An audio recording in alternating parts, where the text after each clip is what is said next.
It was stuffy. This made sense considering I was in a rather considerably sized conference hall with a considerably sized crowd milling about a considerable number of posters. Everywhere was noise, and the sound of bouncing ideas and sharp-witted critics were deafening. It was like a maze, rows and rows of words and people, and you, whoever you were, had to solve the maze with your voice. I wasn't used to big spaces either. I had been working for hours on a poster in a basement in New Mexico, and hadn't even thought that I would ever be in Houston with a bunch of other scientists. I found myself near the edge of this maze, looking at posters mostly about drones and robots and other planets. I am not an engineer, nor claim to be, so most of the fancy words printed out and pinned in front of me went over my head. I knew some chemistry from my C&M course and some facts about terrestrial planets from my UNM astronomy class, but none of it seemed to have stuck as I stared down more posters. I found myself glancing over at a poster with a few artistic renderings in yellow font, and I was drawn to the woman standing next to it. She could only have been a few inches taller than me, but she stood comfortably by the poster holding a glass of wine.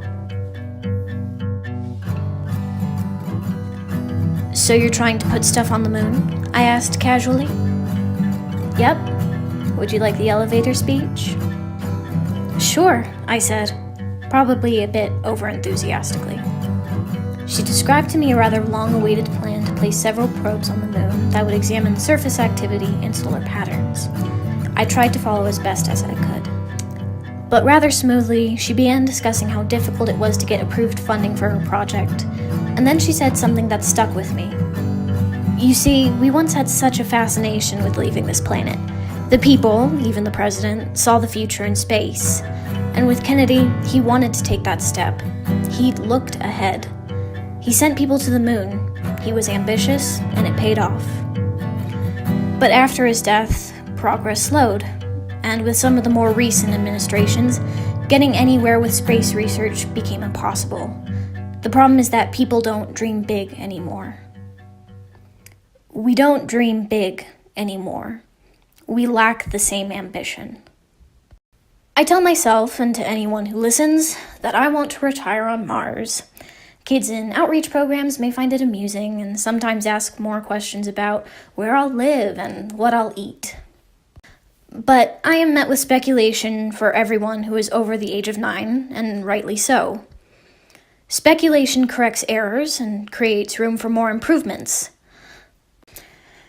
But gosh, I think that we need to let speculation take a back seat. We need to dream bigger.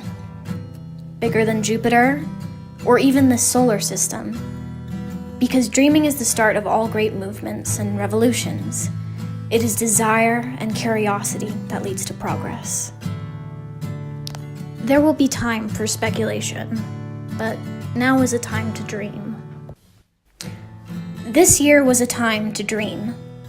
I was lucky enough to participate in a project that I loved, where I got to travel to Mars on a daily basis. I was, basically, a Martian explorer. So take that, Andy Weir. And I never thought I would be able to do such a project. I thought I would file paperwork for hours on end with an organization I didn't connect with. And guess what? That wasn't the case. I lived my dream. I got to share my dream. And that's all I could have asked for. And dreams come and go. Others linger.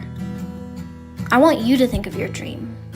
Your goal, no matter how particularly odd, impossible, otherworldly, childish, just dream. Give yourself the right, because dreams create progress. Dreams push us. They push the known. I will dream, big enough to send me to a nice retirement home 34 million miles away. And I hope you dream too, even if it's scary or people tell you not to.